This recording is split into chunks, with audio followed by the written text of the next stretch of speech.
안녕하세요. 오늘 여러분이 보내주신 자료를 함께 파고들어 볼 시간입니다. 규율을 통한 내면의 강철무장이라는 인터뷰인데, 와, 솔직히 저는 읽는 내내 입이 떡 벌어졌습니다. 그렇죠. 이게 무슨 자기 단련의 수준이 거의 고행에 가깝더라고요. 네, 맞아요. 보통 우리가 생각하는 그런 자기계발서 있잖아요. 아침에 이불 정리하기 이런 수준을 생각하셨다면 오늘 완전히 생각을 바꾸셔야 합니다. 하하, 네. 오늘 우리가 볼 건 이 사람이 어떻게 스스로를 담금질해서 말 그대로 정신적 갑옷을 만드는지 그 구체적인 방법이랑 그 뒤에 숨겨진 아주 단단한 철학이에요. 네, 듣기만 해도 벌써 압도되는데요. 자, 그럼 이 강철 같은 남자의 하루, 대체 어떻게 시작되는지 그 지점부터 한번 제대로 파헤쳐보죠. 이 사람의 하루는 매일 새벽 5시에서 5시 30분 사이에 시작됩니다. 와, 부지런하네요. 그런데 일어나자마자 하는 일이 정말 특이해요. 커피를 마시거나 명상을 하는 게 아니고요. 본인이 세상에서 가장 싫어하는 일, 바로 달리기를 하러 나갑니다. 잠깐만요. 가장 싫어하는 일을요? 그걸 일부러 골라서 하루의 첫 일정으로 삼는다고요? 네, 바로 그걸요. 보통은 좋아하는 일로 기분 좋게 하루를 시작하라고 하잖아요. 이건 뭐 일부러 자신을 괴롭히는 것 같은데요. 자료에전 이걸 왜 한다고 설명하나요? 바로 그게 핵심이거든요. 그는 이 행위를 정신과 신체를 무장시키는 의식이라고 표현해요. 무장시키는 의식이요? 네. 아침에 일어나서 휴대폰을 딱 켜거나 집 밖을 나서는 순간 온갖 이메일, 뉴스, 다른 사람들의 요구 같은 세상의 독과 암이 막 쏟아져 들어오잖아요. 아, 그렇죠. 그거에 맞서기 위해서 미리 갑옷을 입는 과정이라고 보는 겁니다. 아, 그러니까 세상이 나한테 스트레스를 주기 전에 내가 먼저 나 자신한테 가장 힘든 스트레스를 그것도 통제된 방식으로 가한다는 거군요. 정확합니다. 어차피 맞을 매라면 내가 먼저 때리겠다. 뭐 이런 느낌이네요. 네, 맞아요. 자료에서도 이걸 커피 한 잔과 같다고 비유해요. 세상과 마주하기 전에 내가 통제할 수 있는 고통을 통해서 정신을 딱 깨우고 단련하는 거죠. 와, 그렇게 하고 나면 이제 하루 동안 어떤 힘든 일이 닥쳐도 오늘 아침 내가 한 일보다는 힘들지 않아. 이런 자신감을 가질 수 있게 된다는 거예요. 듣고 보니 정말 일리가 있네요. 그럼 그 루틴이라는 게 구체적으로 어느 정도 수준인 거예요? 그냥 동네 한 바퀴 뛰는 정도는 아닐 것 같은데요? 전혀 아니죠. 매일 아침 최소 12마일. 12마일이요? 네, 그러니까 약 19km를 달립니다. 19km요? 매일 아침에요? 그건 거의 하프 마라톤 거리잖아요. 그렇죠. 보통 사람들은 몇 달을 준비해서 큰맘 먹고 뛰는 거리를 이 사람은 매일 아침, 그것도 가장 싫어하는 일로서 해치운다는 거군요. 와, 이건 뭐 체력 단련을 넘어서는 일종의 정신 수양 같은데요? 맞습니다. 그리고 그게 끝이 아니에요. 또 있어요? 네, 1시간 반에서 2시간 정도 달리기가 끝나면 곧바로 헬스장으로 갑니다. 거기서 45분에서 길게는 1시간 반 동안 웨이트 트레이닝을 해요. 아침에만요? 와, 아침에만 거의 3시간 이상을 운동에 쏟아붓는 거네요. 그럼 저녁에는 좀 쉬나요? 저녁 루틴은 더 놀랍습니다. 더요? 매일 밤 4시간에 걸쳐서 스트레칭과 명상을 함께 합니다. 네, 시간이요. 스트레칭을요? 저는 10분 하기도 힘든데 이건 뭐 하루의 마무리가 아니라 거의 또 다른 훈련이네요. 그렇죠. 여기에 일주일에 서너 번은 자전거까지 타고요. 대체 잠은 언제 자는 거죠? 놀랍게도 이 모든 걸 하고도 매일 7시간에서 8시간 수면은 반드시 지킨다고 합니다. 와, 그러기 위해서 삶의 다른 부분들을 아주 철저하게 통제해야만 했다고 말하죠. 그는 이걸 성공의 한계를 설정한다고 표현했는데, 뭐랄까, 외부적인 성공이나 명예를 쫓느라 시간을 다 써버리면 정작 자신을 성장시키는 이 본질적인 루틴을 지킬 수가 없다는 걸 깨달았다는 거예요. 이 루틴이야말로 자신의 인간 성장 인자라고 믿기 때문이죠. 알겠습니다. 정말 극한의 루틴인데 여기서 좀 근본적인 질문이 생기네요. 이 모든 고통스러운 과정을 견디는 궁극적인 목적이 뭘까요? 단순히 건강이나 체력을 위해서라고 하기엔 너무 과하잖아요. 아주 좋은 질문입니다. 그리고 이 자료는 그 답이 바로 믿음을 만드는 과정에 있다고 명확히 말합니다. 믿음이요? 그게 우리가 흔히 말하는 자신감 같은 건가요? 비슷하지만 접근법이 완전히 다릅니다. 이 지점에서 정말 흥미로운 개념이 나오는데요.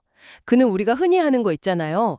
거울 보면서 가슴 치는 식의 긍정학원. 네네, 나는 할 수 있다 이런 거요? 그걸 완전히 쓰레기라고 일축해버립니다. 와, 만들어진 믿음이라 이 말이 정말 와닿네요.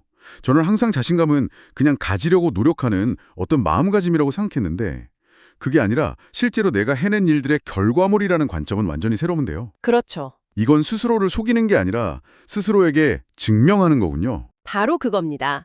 그는 자신감을 만들어진 믿음, built belief라고 불러요. 자료에 인용된 한 문장이 이 개념을 완벽하게 설명해 주죠. 어떤 문장인가요? 자신감은 거울 앞에서 난 할 수 있어 라고 외친다고 생기는 게 아니다. 그건 스스로를 속이는 짓이다. 이렇게 말해요. 와, 단호하네요. 네. 그러면서 진짜 자신감은 당신이 스스로 나는 이런 사람이다 라고 말하는 것을 뒷받침할 부인할 수 없는 증거들을 쌓아 올릴 때 생긴다. 즉, 내가 바라는 모습이 아니라 내가 실제로 성취해낸 것에서 진짜 믿음이 나온다는 거죠. 부인할 수 없는 증거라? 아, 그러니까 매일 아침에 10km를 뛰는 그 고통스러운 행위 자체가 나는 힘든 일을 해내는 사람이다라는 증거가 되는 거군요. 맞습니다. 그는 이걸 매일의 이력서를 쓰는 거라고 표현해요. 이력서요? 네, 오늘 내가 해낸 고통스러운 훈련이 이력서에 한 줄 추가되는 거죠. 그리고 자기 의심이 스멀스멀 올라올 때마다 그 이력서를 꺼내보는 겁니다. 와, 그가 자신의 가장 강력한 증거로 꼽는 게 바로 네이비실의 지옥주 훈련을 3번이나 통과한 것, 또 육군 레인저 스쿨, 델타포스 선발 과정에 도전했던 경험들입니다. 지옥조를 3번이나요? 한 번도 아니고? 듣기만 해도 끔찍한데 그 기억 자체가 하나의 굳은 살이 되겠네요. 마음속의 굳은 살? 그렇죠. 손과 마음에 박힌 그 굳은 살이 바로 그가 말하는 부인할 수 없는 증거인 거죠. 여기서 그는 자신감, 그러니까 컨피던스와 역량, 컴피턴스의 관계를 아주 날카롭게 지적해요. 어떤 관계죠? 대부분의 사람들이 역량을 쌓는 그 힘든 과정은 건너뛰고 싶어 한다는 거예요. 그냥 자신감이라는 결과물만 갖고 싶어 하는데 그건 망상에 불과하다고 말하죠. 듣기에는 정말 멋있는데 한편으로는 좀 비현실적으로 들리기도 해요. 솔직히 모든 사람이 네이비실처럼 살 수는 없잖아요. 이런 극단적인 방식이 평범한 우리에게도 정말 적용될 수 있는 걸까요?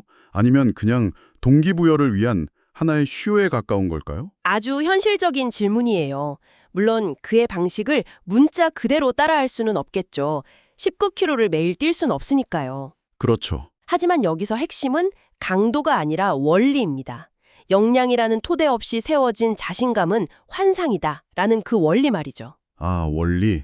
네, 그는 믿음은 발견하는 게 아니라 만들어야 한다고 끊임없이 강조하거든요. 스스로에게 부과한 약간은 벅찬 과업들을 완수해내는 구체적인 경험을 통해서면 진짜 믿음의 토대가 쌓인다는 겁니다. 나는 할 수 있다, 꼭 100번 외치는 것보다 어제보다 1분 더 달리는 경험 한 번이 더 강력한 증거가 된다는 거죠. 좋습니다. 역량을 쌓아서 믿음을 만든다는 원리는 이제 이해가 갑니다. 그런데 문득 이런 생각이 드네요. 애초에 목표가 너무 거대해서 이건 내 역량 밖이야 라고 느껴지는 일은 어떻게 시작조차 할 수 있을까요?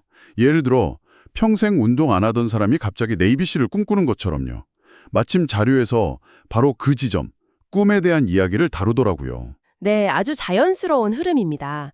그는 많은 사람들이 자신이 나고 자란 환경이라는 제한된 지평에 갇혀 있다고 지적합니다. 제한된 지평이요? 네, 예를 들어 인구 8,000명의 작은 마을에서 태어났다면 그 마을의 공장에서 일하는 게 꿈의 전부가 될 수도 있다는 거죠. 그래서 일단은 그 지평을 깨고 더 큰 꿈을 꾸는 것이 모든 것의 첫 단계라고 말합니다. 하지만 그야 큰 꿈을 꾸는 것만으로는 충분하지 않잖아요. 오히려 꿈만 꾸다가 아무것도 못하고 인생을 보내는 사람들도 많고요. 프로 몽상가들 말이죠. 정확히 그 부분을 경고합니다. 그는 꿈을 당신의 주인으로 만들지 말라고 아주 감하게 말해요. 꿈을 주인으로 만들지 말라. 네. 많은 사람들이 네이비실이 되고 싶다거나 의사가 되고 싶다는 그 꿈 자체를 최종 목적지처럼 여기고 그 꿈에 대한 환상에 취해서 살아간다는 거죠. 하지만 그는 당신이 꿈의 주인이 되어야 한다고 주장합니다. 꿈의 주인이 된다는 게 구체적으로 어떤 의미일까요? 꿈을 갖지 말라는 뜻은 아닐 텐데요. 그가 설명하는 방식이 아주 인상적이에요. 일단 목표를 정하고 결심하는 순간 꿈이라는 단어 자체는 머릿속에서 사라져야 한다고 말합니다. 꿈이 사라져야 한다고요? 네. 그 자리에는 오직 해야 할 일들의 아주 세세한 목록만이 들어서야 한다는 거죠. 아, 네이비실이 되겠다는 추상적인 꿈은 3개월 안에 106파운드를 감량해야 한다는 구체적이고 측정 가능하며 또 고통스러운 현실적 과업으로 바뀌어야 한다는 겁니다. 꿈을 뜬구름 잡는 환상이 아니라 당장 오늘 해야 할 일의 체크리스트로 바꿔버리라는 거군요. 네이비실 대기가 아니라 오늘 1시간 달리기, 오늘 팔굽혀펴기 50개 하기 이런 식으로요. 바로 그겁니다. 그리고 여기에는 아주 중요한 심리적인 이유가 있어요. 자료에 따르면 우리가 자신의 목표에 대해 주변 사람들한테 이야기하는 것만으로도 뇌에서 도파민이 분비된다고 해요. 도파민이요. 네. 마치 무언가를 이미 성취한 것 같은 그런 기분 좋은 착각에 빠지게 만드는 거죠. 아, 그거 정말 공감되네요. 저도 가끔 친구들한테 나 다음 주부터 진짜 운동 시작할 거야 라고 선언하고 나면 이미 헬스장에 등록하고 운동을 절반쯤 한 것 같은 뿌듯한 기분이 들 때가 있거든요. 맞아요. 결국 말로 만족하고 행동은 안 하게 되는 함정이군요. 네, 말로써 이미 보상을 받아버렸으니 정작 진짜 힘든 일, 즉 새벽 4시에 일어나 훈련해야 할 실제 동기는 오히려 줄어드는 역효과가 나는 겁니다. 그렇군요. 그래서 꿈의 주인이 된다는 것은 말하는 즐거움을 침묵 속에서 실행하는 규율과 맞바꾸는 것을 의미합니다. 꿈은 사라지고 오직 당장 해야 할 일의 목록만 남는 거죠. 말하는 사람이 아니라 하는 사람이 되는 과정입니다. 자, 오늘 나눈 이야기들이 이걸 듣고 계신 당신에게는 어떤 의미로 다가오셨나요? 정말 극단적이지만 한편으론 지독하게 현실적인 자기 단련 철학을 살펴봤습니다. 네, 하기 싫은 일을 통해 하루를 지배할 갑옷을 입고 뜬구름 잡는 긍정확언이 아니라 고통으로 쌓아올린 부인할 수 없는 증거로 진짜 믿음을 만들고 또 꿈에 대해 말하기보다 실행 목록에 집중해서 꿈의 주인이 되는 방법, 정말 강렬하네요. 이 모든 것을 관통하는 하나의 핵심 철학이 있다면 그건 바로 완전한 자기 책임이라고 볼 수 있습니다. 정신적 강인함이나 자신감은 어느 날 갑자기 발견하거나 누가 주는 게 아니라는 거죠. 아, 내가 자발적으로 선택한 고통을 통해 한 걸음씩, 덤벨 한 세트씩 스스로 만들어가는 것이라는 아주 강력한 메시지를 던지고 있죠. 맞습니다. 자료 말미에 인용된 철학자 니체의 말이 이 모든 내용을 완벽하게 요약해주는 것 같아요. 위대하고 불가능한 것을 시도하다 소멸하는 것보다 더 나은 삶의 목적을 알지 못한다. 어차피 성공이 보장된 일이라면 거기에 용기나 위대함이 낄 자리가 없다는 뜻이겠죠. 정말 그렇네요. 그리고 이 모든 이야기는 결국 우리 자신에게 하나의 질문을 던지게 만듭니다. 오늘 이야기의 주인공은 자신이 싫어하는 일, 불가능해 보이는 일을 정복하는 것에서 힘과 믿음을 얻었습니다. 네. 그렇다면 지금 당신의 삶에서 너무 어렵거나 불가능해 보여서 계속 피하고 있는 가장 중요한 일은 무엇인가요? 그리고 만약 그 일을 하기로 결심한다면 당신의 실행 목록에 적힐 첫 번째 항목은 무엇이 될 수 있을까요? 한번 조용히 곱씹어 볼 만한 질문인 것 같습니다.